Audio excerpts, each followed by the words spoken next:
Mami Hali aliwahi kusema maumivu ndicho kiwango unacholipia ili uweze kupata kile unachokitaka kwenye maisha.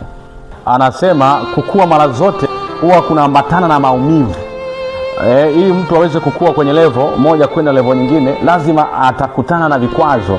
Kwa hiyo maumivu ndiyo gharama kubwa anayelipa mtu ili aweze kukua. Lakini yeye anasema maumivu makubwa huwa ni yale maumivu ya kukwama mahali fulani usipopataka wewe.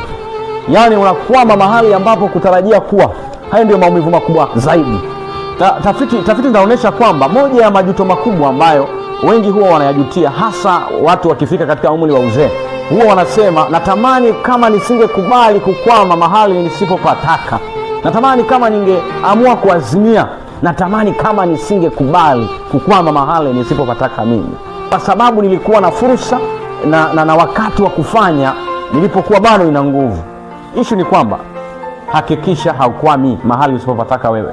Sasa wengine kwa kuogopa gharama zinazoambatana na maumivu ya kukua, huwa wanaogopa kulipa gharama inayoambatana na kukua kwao. Iko hivyo.